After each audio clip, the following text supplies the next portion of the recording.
الحمد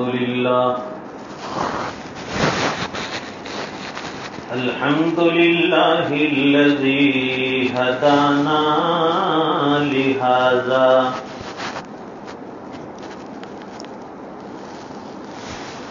وما كنا لنهتدي لولا أن هدانا الله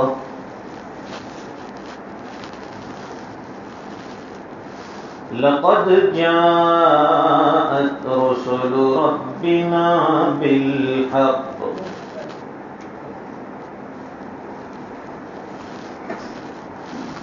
صلوات الله وسلام على سيدنا محمد المصطفى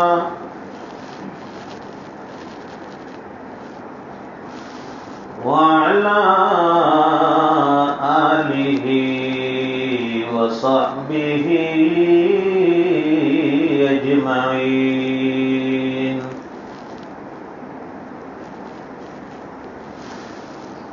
أما بعد فأعوذ بالله من الشيطان الرجيم.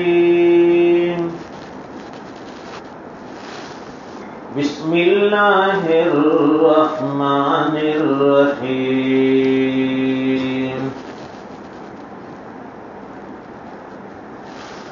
لقد كان لكم في رسول الله أسوة حسنة لمن كان يرجو الله واليوم الآخر وذكر الله كثيرا. صدق الله العظيم.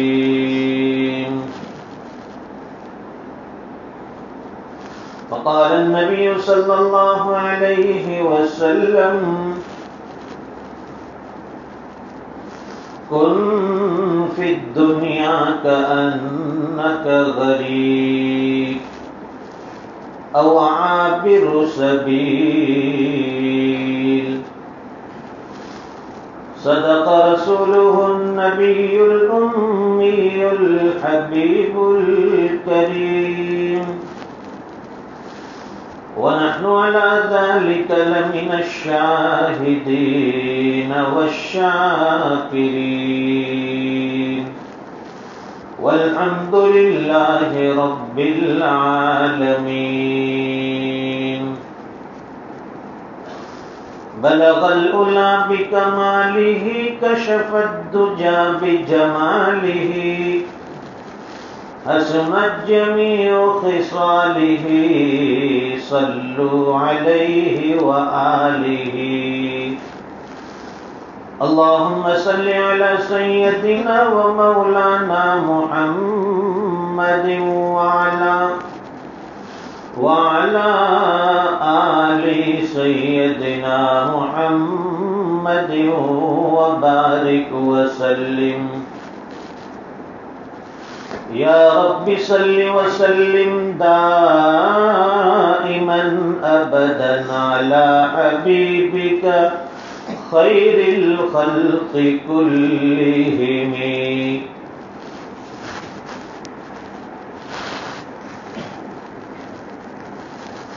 فضا علم کی یہ کہتی ہے تباہی آنے والی ہے.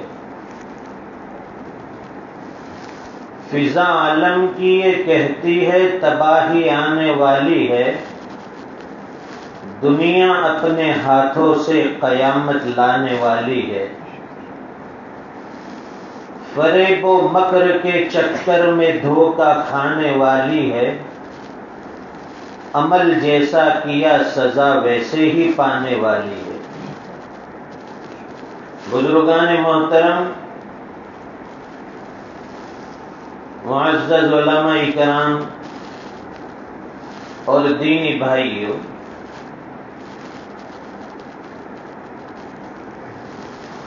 یہ تو ہم اچھی طرح سے جانتے ہیں کہ اللہ تعالیٰ نے کائنات کا جو یہ وجود بخشا ہے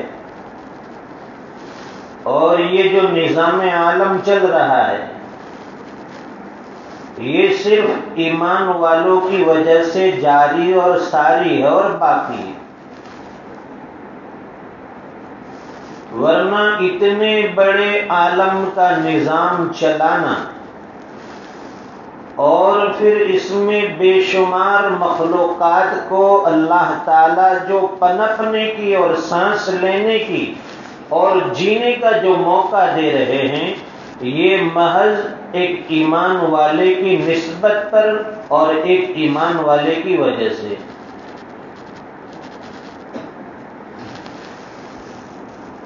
یہ دنیا باقی ہے ایمان والوں کی وجہ سے، اللہ کے یاد کرنے والوں کی وجہ سے۔ ظاہر ہے کہ جب کوئی بچہ نافرمان ہو جاتا ہے تو ماں باپ اسے ناراض ہو کر اسے گھر سے نکال دیتے کہ اب تیرا اس گھر میں رہنے کا کوئی حق نہیں، تیری یہاں رہنے کی ضرورت نہیں، تو نافرمان بن گیا ہے، میری ایک بھی نہیں سنتا ہے۔ باپ بھی اسے دھکے دے کر نکال دیتا ہے کہ جا تو اپنا انتظام خود کر لے۔ دل میں محبت ہوتی ہے، باپ کے دل میں محبت ہے، ماں کے دل میں محبت ہے، لیکن جب اولاد نافرمان بنتی ہے تو اس نافرمانی کی سزا اسے یہ دی جا رہی ہے کہ اسے گھر سے نکال دیا، یہ اس کے لیے بہت بڑی سزا ہے۔ یہ بچے کو فرما بردار بنانے کے لیے ایک سزا دی جا رہی ہے، حقیقت میں اسے اپنے دل سے نہیں نکالا ہے، بلکہ وہ دل میں اب بھی باقی ہے، لیکن اسے سمجھانے کے لیے، اسے راہ راست پر لانے کے لیے والدین یہ قدم اٹھاتے ہیں۔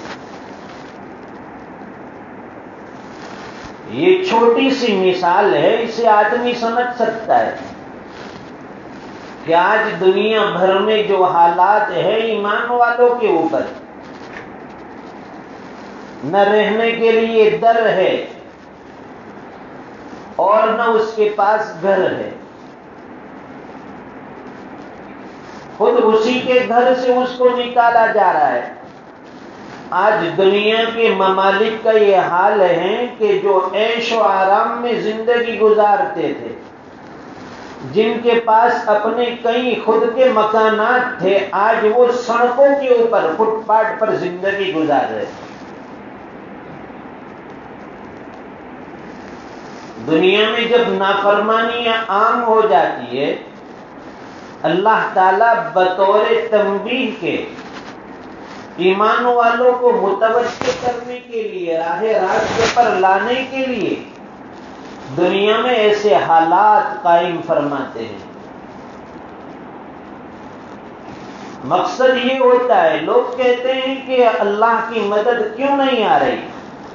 ہم ایمان والے ہیں، کلمہ پڑھنے والے ہیں، پھر بھی دنیا میں پیٹے جا رہے ہیں، بے سہارا اور بے آسرا ہو گئے ہیں۔ لیکن ذرا ہمیں بھی اپنی غلطیوں کا احساس ہونا چاہیے۔ جس طرح وہ چھوٹا سا بچہ نافرمانی کرتا ہے، ماں باپ اسے گھر سے نکال دیتے ہیں، سدھرنے کا اسے موقع ملتا ہے، اسی طرح اللہ تعالیٰ ایمان والوں کے اوپر حالات لاتے ہیں تاکہ وہ رب کی طرف متوجہ ہو جائے۔ ظاہر ہے کہ ویسے تو مسجدیں خالی اور ویران نظر آتی ہیں، لیکن جب جب حالات آتے ہیں تو ہماری مسجدیں بھر جاتی ہیں۔ اللہ کا گھر اور اللہ کا در ہمیں یاد آتا ہے۔ تو یہ حالات ہمیں یہی سکھا رہے ہیں کہ دوستو، موقع ہے اب بھی اللہ کے دربار میں آ جاؤ۔ پچھلی زندگی جو گناہوں میں، معصیتوں میں، نافرمانی میں گزر رہی ہے، رب کے دربار میں آ کر اپنے رب کو منا لو، معافی تلافی کر لو۔ یا ایھا الذین آمنوا توبوا الی اللہ توبۃ نصوحا۔ اے ایمان والو، اللہ کے دربار میں سچی توبہ کر لو، اپنے گناہوں کی معافی مانگ لو۔ ابھی یہ آنکھ سلامت ہے، ایک وقت آئے گا کہ یہ آنکھ بند ہو جائے گی. اس کے بند ہونے سے پہلے اپنی آنکھوں سے ندامت کے چند آنسو بہا لو، اپنے رب کو راضی کر لو. ابھی یہ زبان بولنے کے قابل ہے، ایک وقت آئے گا کہ زبان سے بولنے کی صلاحیت ختم ہو جائے گی. اس سے پہلے اس زبان کے ذریعے اپنے رب کو معاف کرانے کی اور اپنے رب سے معافی مانگنے کے لیے 2-4 جملے اس سے نکالو. یہ حالات ہمیں یہی بتا رہے دوستو کہ ہمارا رب ہم سے روٹھا ہوا ہے، ہمارا پروردگار ہم سے ناراض ہے. سارا جہاں ناراض ہو پروان چاہیے، اور مد نظر تو مرضی جانانا چاہیے. ساری دنیا ناراض ہو جائے ہمیں کوئی پرواہ نہیں. میری زندگی کا مقصد تیرے دین کی سرفرازی، میں اسی لیے مسلمان، میں اسی لیے نمازی. صرف نام کے مسلمان نہ بنو دوستو. اس لیے کتابوں میں آتا ہے کہ آدمی جب نماز پڑھتا ہے، جب اس نے ایک نماز پڑھی تو اس نماز کے بعد دوسری نماز جو آنے والی ہے، اللہ تعالیٰ اس درمیان کے جتنے بھی گناہ ہوتے ہیں اسے معاف فرما دیتے ہیں. یہ کتنی بڑی چیز ہوئی کہ 2 نمازوں کے درمیان آدمی جو لغزشیں کرتا ہے، اس سے جو قصور اور کوتاہیاں ہوئی ہے اللہ تعالیٰ اسے معاف فرما دیتے. اور یہ بھی بات آتی ہے کہ اگر آدمی ایک نماز چھوڑتا ہے تو فرمائیں کہ دوسری نماز کا وقت جب آتا ہے اللہ تعالیٰ اس سے اس نماز کی توفیق کو سلب کر لیتے ہیں، چھین لیتے ہیں.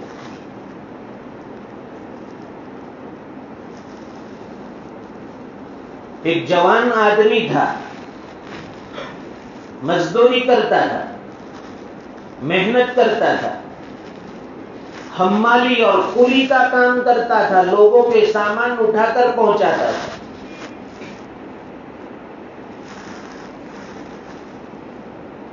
لیکن جب بھی وہ کسی کے یہاں مزدوری کے لیے جاتا تھا تو اس کی 2 شرطیں ہوا کرتی تھی. کہا کہ میری 2 کنڈیشن ہے، 2 شرطیں. نمبر 1 کہ میں نماز کے وقت میں کام نہیں کرتا، اور نمبر 2 میری مزدوری جو ہے وہ بالکل متعین ہے کہ میں 2 درہم لیتا ہوں، نہ اس سے زیادہ نہ اس سے کم. اگر 2 کے بجائے کوئی 5 دیتا ہے تو نہیں لیتا ہوں، مجھے 2 چاہیے. اگر 1 دیتا ہے تو بھی میں نہیں لیتا ہوں. میری یہ 2 شرطیں ہیں، اگر کسی کو یہ شرط منظور ہو تو مجھے مزدوری پر بلائے. ایک مرتبہ ایک بڑے سیٹھ صاحب نے اسے مزدوری پر کام پر بلایا کہ یہ میرا سامان ہے، اسے اٹھا کر فلاں جگہ پہنچانا ہے. اس نے پہلے سے 2 شرط بتا دی کہ نماز کا وقت جہاں بھی ہوگا میں اس ٹائم پہ اور اس وقت پہ کام نہیں کرتا. کہا کہ ٹھیک ہے، اور مزدوری بھی میری 2 درہم رہے گی. کہا کہ یہ بھی بات مجھے منظور ہے. اب اس نے سر پر سامان اٹھایا اور چلنے لگا. چلتے چلتے راستے میں نماز کا وقت آ گیا. مسجد بھی قریب تھی، اس نے مسجد سے باہر وہ سامان رکھا اور جو سیٹھ صاحب تھے ان سے کہہ دیا کہ یہ آپ کا سامان ہے، میں نماز کے لیے جا رہا ہوں، نماز سے فارغ ہو کر پھر میں اس کو آگے پہنچا دوں گا. اب یہ جوان اندر گیا مسجد میں، جا کر نمازیں پڑھی، تلاوتیں کی، دعائیں مانگ رہا ہے. باہر جو سیٹھ صاحب کھڑے ہیں وہ بھی مسلمان ہیں، لیکن اسے اندر آنے کی توفیق نہیں مل رہی. وہ نماز میں نہیں آیا، وہاں باہر اپنا سامان سنبھال رہا ہے، اس کی حفاظت کر رہا ہے. اب یہ انتظار کر رہا ہے کہ جو اندر گیا ہے مزدور، وہ جوان، وہ کب باہر نکلے. آہستہ آہستہ ایک ایک کر کے سب مسجد سے نکل گئے. نمازی سب مسجد سے نکل گئے، یہاں تک کہ امام صاحب تھے وہ بھی چلے گئے. اب اخیر میں مؤذن صاحب جو باقی رہتے ہیں، کھڑکی دروازے بند کرنے کے لیے، لائٹ پنکھے، وہ بھی سب بند کر کے چلے گئے. پھر بھی وہ جوان نہیں نکلتا ہے. اب وہ سیٹھ صاحب جو تھے باہر انتظار کر رہے ہیں کہ بھئی یہ کیوں نہیں آ رہا ہے. سب نکل کر چلے گئے. اس نے ذرا جھانک کر دیکھا کھڑکی سے، تو وہ تو سجدے میں اپنے پروردگار کے سامنے رو رہا ہے، دعاؤں میں لگا ہوا ہے. پھر انتظار کیا، کافی دیر انتظار کے بعد وہ جوان باہر نکلا. اب وہ سیٹھ صاحب تھے، اسے ڈانٹنے لگے کہ ارے بھائی تجھے نمازیں پڑھنی تھی تو سب نے نمازیں پڑھی اور چلے گئے، یہ کیسی نماز تو پڑھتا ہے، کیوں جلدی باہر نہیں نکلا. اس جوان نے عجیب جواب دیا. وہ کہنے لگا کہ مجھے وہ اندر سے باہر نہیں آنے دے رہے تھے، اس لیے میں نہیں آ سکتا. پوچھا کہ اندر تو کوئی بھی نہیں ہے، پھر کون ہے جو تجھے اندر سے باہر نہیں آنے دیتا. تو وہ جوان کہنے لگا کہ وہ ذات جو تجھے اندر نہیں آنے دیتی، وہ مجھے باہر نہیں نکلنے دیتی.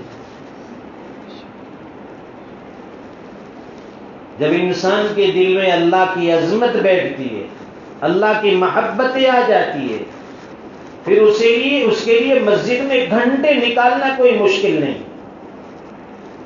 آج ہماری نمازوں کے یہ حال ہے دوستو کہ نمازیں پڑھتے ہیں وہ بھی ٹائم دیکھ کر، گھڑی دیکھ کر ہماری نمازیں ہو رہی ہیں کہ 10 منٹ میں نماز سے فارغ ہو کر، سنن اور نوافل سے فارغ ہو کر مسجد سے باہر.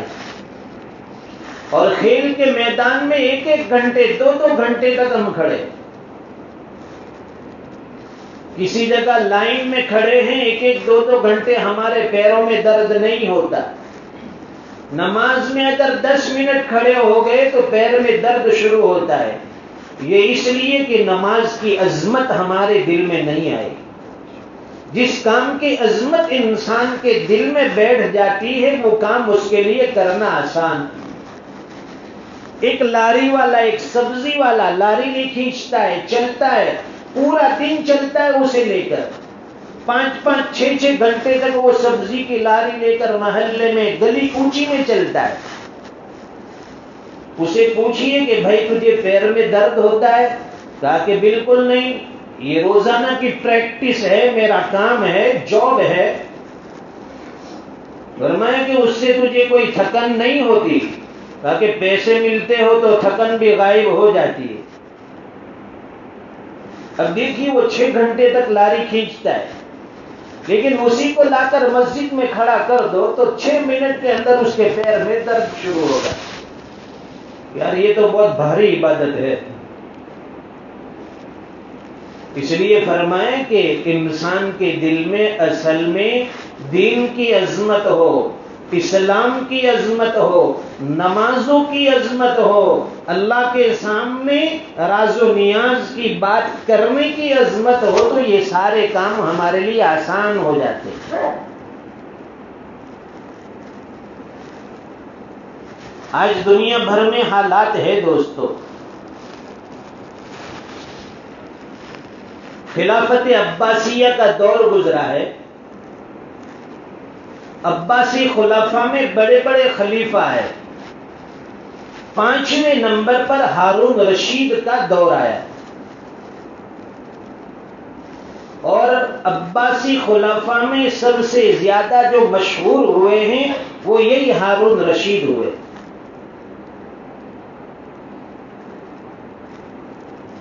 اب ان کے دور خلافت میں ایک مرتبہ بڑا زبردست قحط ہوا. آسمان سے بارش بند ہو گئی، زمین سے غلے سبزیاں اگنا بند ہو گیا، مخلوق پریشان ہے۔ یہ اتنا بڑا قحط تھا کہ سمرقند سے لے کر بغداد تک اور کوفہ سے لے کر اس طرف مراکش تک اتنے بڑے علاقے میں یہ قحط تھا۔ اب ہارون رشید چونکہ خلیفہ تھے، اس لیے وہ ہر ممکن کوشش کرتے تھے کہ مخلوق خدا کو کوئی تکلیف نہ پہنچے۔ اس نے جتنے سرکاری گوڈاؤن تھے اناج کے غلے کے وہ کھول دیے، فری آف چارج، مفت میں لوگوں کو غلہ اور اناج تقسیم کرنا شروع کیا، اور جگہ جگہ کے اوپر اس نے لنگر کھانے شروع کروائے، فری میں کھانا کھلایا جا رہا ہے۔ جتنے بھی سرکاری ٹیکسیز ہوتے ہیں وہ سارے ٹیکس معاف کر دیے۔ یہ ایک طریقہ ہے حالات سے مقابلہ کرنے کا، حالات سے نمٹنے کا۔ موجودہ دور میں ایسا کوئی نہیں ہے جو اقتدار پر کرسی پر بیٹھا ہو اور قحط سالی کے زمانے میں، حالات کے زمانے میں اسے لوگوں کی پرواہ ہو۔ اسے تو بس اپنی پڑی ہے، چاہے سیلاب آ جائے، دوسروں کے مکان ڈوبے، لیکن میرا مکان محفوظ، دوسرے کے گھر کے چولہے سرد پڑے ہو لیکن میرے گھر میں کھانا بن رہا ہے، مجھے کوئی تکلیف نہیں۔ لیکن یہ لوگ جو تھے امین تھے، امانت دار تھے، اقتدار کا اور کرسی کا مطلب اور مقصد سمجھتے تھے کہ اللہ کے یہاں اس کا جواب دینا ہے۔ میرے دور خلافت میں کسی انسان کو کوئی تکلیف تو نہیں۔ فاروق اعظم رضی اللہ تعالیٰ عنہ اسی لیے راتوں کو نکلتے تھے، اپنی خلافت کے دور میں راتوں کو گشت لگاتے تھے، چکر کاٹتے تھے، یہی دیکھنے کے لیے کہ میں خلیفہ ہوں اور میری خلافت کے دور میں اگر کوئی انسان پریشان ہے تو قیامت کے دن مجھے اس کے بارے میں جواب دہ ہونا ہے۔ یہ ایسے حساس لوگ ہوتے ہیں جو اقتدار کا مطلب اور مقصد سمجھتے ہیں۔ صرف مشہور ہونے کے لیے اور اپنا الو سیدھا کرنے کے لیے یہ لوگ اقتدار پر نہیں آتے۔ تو ہارون رشید نے ہر ممکن کوشش کی، تدبیریں کی کہ کسی طرح سے یہ جو قحط سالی ہے اس میں لوگوں کو جتنا ہو سکے ہیلپ کیا جائے، مدد کی جائے، ریلیف کا کام کر رہے۔ لیکن پھر بھی اتنے بڑے علاقے میں قحط سے نمٹنا کوئی آسان کام نہیں تھا۔ ایک رات وہ پریشان تھے کہ اب کیا کیا جائے۔ اسی پریشانی کے عالم میں انہوں نے اپنے جو وزیر اعظم تھے، خاص مشیر تھے، یحییٰ ابن خالد، ان کو بلایا، ان سے مشورہ کرے۔ یحییٰ ابن خالد چونکہ وہ ہارون رشید کے استاد بھی تھے، انہوں نے بادشاہ کی اچھی تربیت کی تھی۔ بلا کر حالات کے بارے میں کچھ گفتگو کی اور اس کے بعد کہا کہ کچھ ایسا طریقہ، ایسی تدبیر بتلاؤ کہ یہ تکلیف اور پریشانی دور ہو جائے، میں بھی پریشان ہوں۔ تو یحییٰ ابن خالد نے بتایا کہ میں اگلے پیغمبروں کے زمانے میں جو حالات گزرے ہیں اس کا ایک چھوٹا سا واقعہ آپ کو سناتا ہوں، ہو سکتا ہے کہ آپ کی پریشانی اس سے حل ہو جائے۔ ہارون رشید کہنے لگا کہ میری بڑی مہربانی ہوگی اے وزیر تو مجھے ایسا کوئی نسخہ بتلا دے، کوئی تدبیر بتلا دے، میری یہ تکلیف پریشانی دور ہو جائے۔ یحییٰ ابن خالد نے وہ کہانی اور وہ قصہ شروع کیا۔ اس نے کہا کہ کسی جنگل میں ایک بندریا تھی، اور اس بندریا کا ایک چھوٹا سا بچہ تھا۔ وہ بندریا سفر کرنا چاہتی تھی، لیکن یہ سفر ایسا تھا کہ اس سفر میں اپنے ساتھ وہ چھوٹے بچے کو نہیں لے جا سکتی تھی۔ اس لیے اس نے سوچا کہ اس بچے کو کس کی پناہ میں اور کس کی حفاظت میں دیا جائے، کس کے پاس اسے رکھا جائے جو اس کی اچھی طرح دیکھ بھال کر سکے، اس کی حفاظت کر سکے۔ وہ شیر کے پاس گئی اور شیر سے جا کے کہنے لگی کہ مجھے چند دنوں کا سفر درپیش ہے، تم جنگل کے راجا ہو، بادشاہ ہو، اس لیے میرے اس بچے کی حفاظت کرو میرے واپس آنے تک۔ اور شیر نے حامی بھر لی، کہہ دیا کوئی بات نہیں، چھوڑ دو اسے میرے پاس۔ وہ بچے کو چھوڑ کر سفر پر روانہ ہو گئی۔ اب یہ بندری کا جو چھوٹا سا بچہ تھا وہ کود کر شیر کے کندھے کے اوپر سوار ہو گیا۔ روزانہ صبح میں شیر اس بچے کو اپنے کندھے پر سوار کر کے جنگل میں نکلتا، اپنے روزمرہ کے کام کاج انجام دیتا تھا۔ ایک دن اچانک ایسا ہوا کہ آسمان سے ایک چیل نیچے اتری، اور اس چیل نے، جو باز ہوتا ہے بڑا، اس نے آ کر جھپٹ لگائی اور اس بندریا کے بچے کو اٹھا کر آسمان میں گم ہو گئی۔ اور جو شیر تھا اس نے بہت کوشش کی، اس کے پیچھے پیچھے دوڑا، اس کو بچانے کی ایک حد تک کوشش کی، لیکن وہ ناکام رہا، اس لیے کہ شیر زمین پر چلنے والا جانور، اور یہ جو باز ہوتا ہے یہ آسمانوں میں اڑنے والا اونچائی پر۔ بندریا کا بچہ لے کر وہ چیل چلی گئی۔ اب یہ شیر بھی سوچ رہا ہے کہ جب یہ بندریا آئے گی میں اسے کیا جواب دوں گا۔ جب وہ سفر سے واپس آئی، آ کر سیدھے وہ شیر کے پاس پہنچی اور کہنے لگی کہ میرا بچہ لاؤ۔ اب وہ شیر کہنے لگا کہ اسے تو چیل اٹھا کر لے گئی۔ وہ بندریا غصے میں کہنے لگی کہ تمہیں شرم نہیں آتی، خود جنگل کے راجا اور بادشاہ بنے بیٹھے ہو، ایک بچی کی حفاظت نہیں کر سکتے، پورے جنگل کا نظام کیسے سنبھالو گے؟ شیر نے بھی اچھا جواب دیا۔ وہ شیر کہنے لگا کہ اصل میں زمین کا بادشاہ ہوں،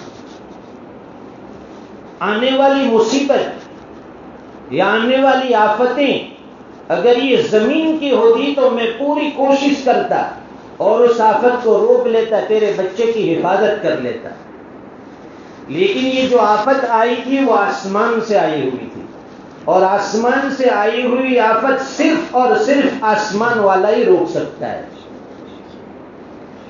یہ کہانی سمجھانے کے بعد یحییٰ ابن خالد نے ہارون رشید سے کہا کہ بادشاہ وقت اس وقت جو حالات ہیں قحط سالی کے،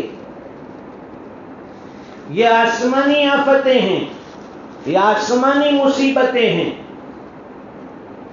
اور اس کے روکنے کے لیے آپ بادشاہ مت بنیں، اسے روکنے کے لیے خود کو فقیر بنا دے، اس لیے کہ جو آسمانی آفتیں ہوتی ہے، آفتیں دو قسم کی، ایک زمین کی اور آسمان کی۔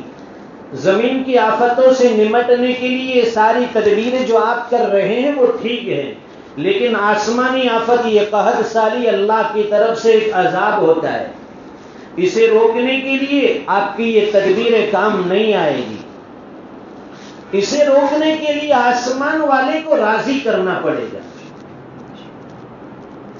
اور اسے راضی کرنے کا یہی طریقہ ہے دوستو کہ آدمی اس کے سامنے سینہ تان کر نہیں بلکہ عاجز بن کر جائے، اپنے آپ کو عاجز بنا دے اللہ کے سامنے، اپنے آپ کو کمزور ظاہر کرے۔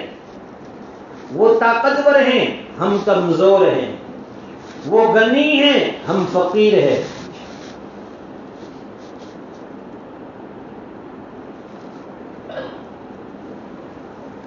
اس لیے لوگ کہتے ہیں حالات کے اوپر شکوہ کرتے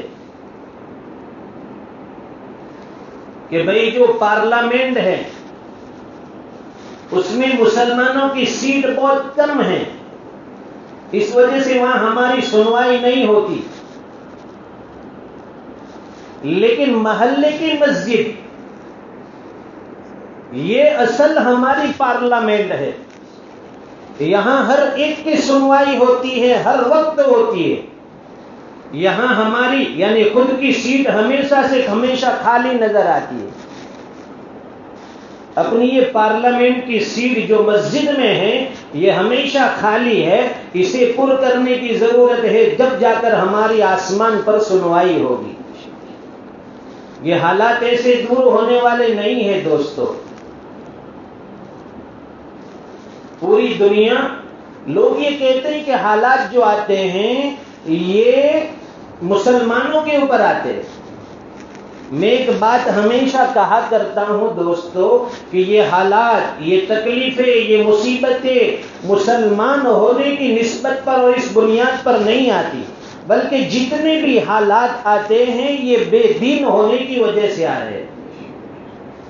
مسلمان ہونے کی وجہ سے کبھی حالات نہیں آتے، بے دین ہونے کی وجہ سے حالات آتے ہیں۔ تو بتلائیے ہم بے دین ہیں، مسلمان ہیں لیکن بے دین ہیں یا دیندار؟ ہر آدمی اس کا فیصلہ کر سکتا ہے۔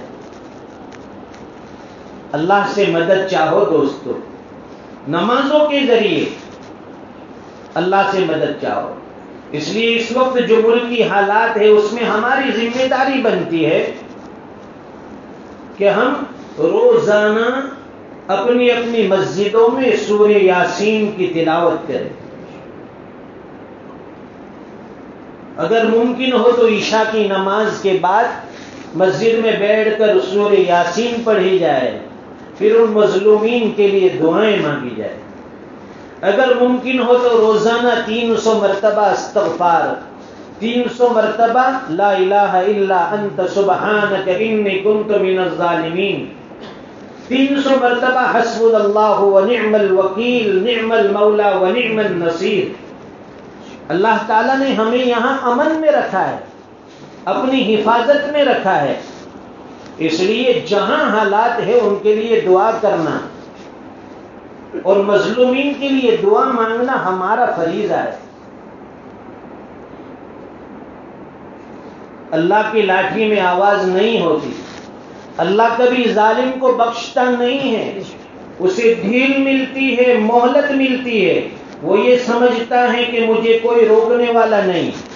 ہمارے حضرت اکثر مثال دیتے ہیں، فرماتے ہیں کہ پتنگ جو ہوتا ہے وہ آسمان کی بلندیوں پر اڑتا ہے اور نیچے سے اسے ڈھیل دی جاتی ہے، اس کی ڈور کو چھوڑا جاتا ہے۔ وہ یہ سمجھتا ہے کہ میں سب کے قابو سے باہر ہوں، اور وہ اپنی منمانی میں اور اپنے طرز پر اونچی سے اونچی اڑان کی پرواز کی اور اپنے آپ کو بلند ہونے کی سوچ میں لگا ہوا ہے۔ لیکن فرماتے ہیں کہ زمین کے اوپر ایک چھوٹا سا بچہ اس کی ڈور کو کھینچتا ہے، فوراً اسے پتا چلتا ہے کہ نہیں، میں کسی کے قابو میں، کسی کے کنٹرول میں ہوں۔ آج دنیا میں جو ظلم و زیادتی ہو رہی ہے، ظالم یہ سمجھتا ہے کہ ہمیں روکنے والا کوئی نہیں، لیکن جب اللہ کی پکڑ آئے گی تو ایک بھی ظالم دنیا میں باقی نہیں رہے گا۔ حضرت نوح علیہ السلام کے زمانے میں جو طوفان آیا، سب کے سب ختم ہو گئے، جتنے بے ایمان تھے، جن جن لوگوں نے نبیوں کی دعوت ٹھکرائی وہ سب ہلاک ہو گئے، ختم ہو گئے۔ رب لا تذر علی الارض من الکافرین دیارا۔ سیدنا نوح علیہ السلام نے دعا مانگی، الہ العالمین اب کسی کافر کو، کسی مشرک کو روئے زمین پر باقی مت رکھ۔ پھر اللہ تعالیٰ نے پانی کا عذاب بھیجا۔ جو آسمانی عذاب ہوتا ہے اس سے قابو کرنے کا کوئی طریقہ نہیں، اس سے کنٹرول میں لانا ہو تو صرف آسمان والے کو راضی کرنا پڑے گا۔ پوری دنیا میں مسلمان کثیر تعداد میں ہیں، حالات سے دوچار ہیں۔ لوگ یہ سمجھتے ہیں کہ ہم اس طرح سے فلیگ نکالیں گے، اس طرح سے کھڑے ہو جائیں گے، اس طرح سے ریلی اور نمائش کریں گے، حالات دنیا میں ختم ہو جائیں گے۔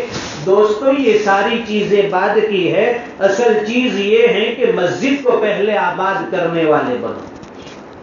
پہلے اللہ کے دربار میں حاضر ہو کر اپنے معاملے کو اللہ سے سلجھا لو۔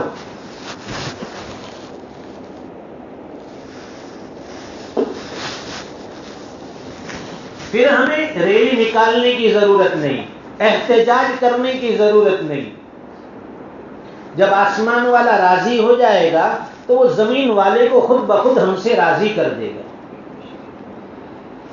اور حالات جو آتے ہیں یا تو انسان کو متنبع کرنے کے لیے ہوتے ہیں، یا پھر آدمی اگر اپنے اعتبار سے صحیح زندگی گزارتا ہے، دیندار ہے، تو یہ حالات اس کے ترقی درجات کا سبب بن جاتے ہیں۔ اس لیے روایت میں آتا ہے کہ اگر مومن کو کوئی کانٹا چوب جائے اور تھوڑی سی بھی تکلیف ہو جائے، اللہ تعالیٰ اس کے نام اعمال میں اجر لکھتے ہیں، ثواب لکھتے ہیں۔ ہمیں تو جو بھی تکلیف پہنچتی ہے اس پر اللہ تعالیٰ ہمیں اجر اور ثواب دیتے ہیں۔ اور یہ زندگی ہے کیا دوستو؟ چند سال کی زندگی، 50 سال، 60 سال، آدمی دیکھتے ہی دیکھتے بچپن سے جوان ہوتا ہے، جوان سے بوڑھاپے، اور بوڑھاپے میں آ کے دنیا سے چلا جاتا ہے۔ اس لیے یہ نہ سمجھے کہ میں دنیا میں ہمیشہ باقی رہوں گا، ایک نہ ایک دن تو سب کو جانا ہے۔ یہ ظالم بھی کب تک دنیا میں سانس لیں گے؟ اس لیے ہمارے حضرت ایک بات اور فرماتے ہیں ایسے لوگوں کے بارے میں کہ بکرے کی ماں کب تک خیر منائے گی؟ وہ بکرا یہ سمجھتا ہے، بکری یہ سمجھتی ہے کہ اچھا میں تو بچ گئی، وہ بکرا ہے اس وجہ سے جلدی سے کسائی کے پٹلے کے اوپر چلا گیا، چھری کے نیچے آ گیا۔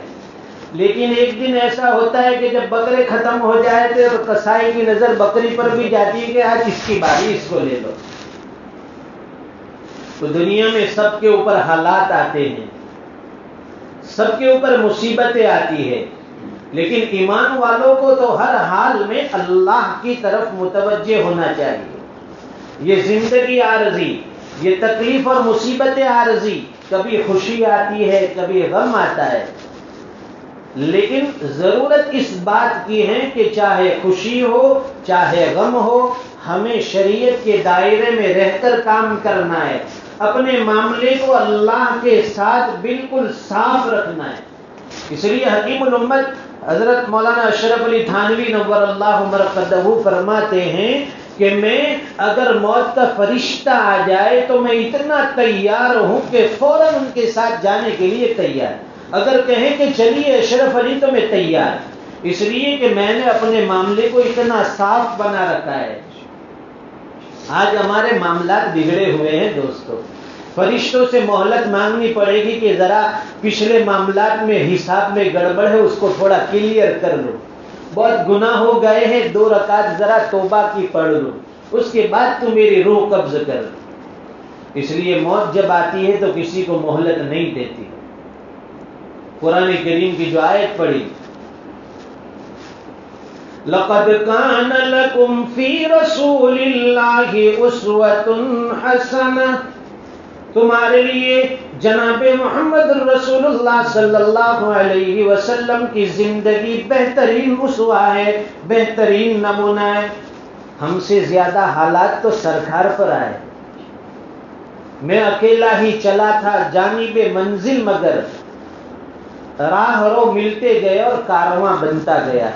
سرکار اکیلے دنیا میں تشریف لائے اور آج عالم یہ ہے کہ پوری دنیا میں کروڑوں انسان سرکار کے ماننے والے بن گئے. جو میشن لے کر آئے، جو دعوتی پیغام تھا اسے نہیں چھوڑا. حالات آتے رہیں گے تو سنگ میل کی حیثیت رکھتے ہیں. جو کلومیٹر کے پتھر ہے راستے میں، حالات اس طرح ہیں، آتے ہیں جاتے ہیں. ہماری نگاہیں منزل پر ہونی چاہیے. اللہ تعالی ہمیں ان باتوں کے سمجھنے کی توفیق عطا فرمائے. پورے عالم میں جہاں جہاں فسادات ہیں، جہاں جہاں حالات ہیں، اللہ تعالیٰ اہل ایمان کی دستگیری فرمائیں، ان کی جان مال عزت آبرو ایمان و یقین کی حفاظت فرمائیں. خصوصاً اللہ تعالیٰ برما کے مسلمانوں کی خوب حمایت اور نصرت فرمائیں. جتنے لوگ حالات سے دوچار ہیں اللہ تعالیٰ ان کو اپنے دربار خاص سے اپنی اعانت خاص نصیب فرمائیں. ان حضرات کے حق میں دعائیں بھی کی جائے.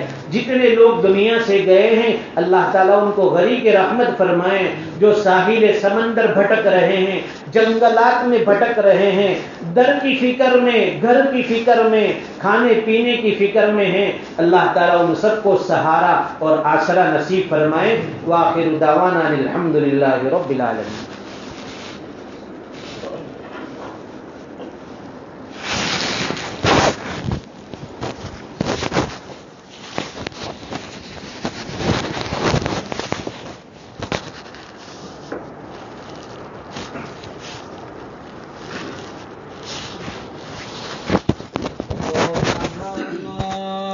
اللہ اکبر.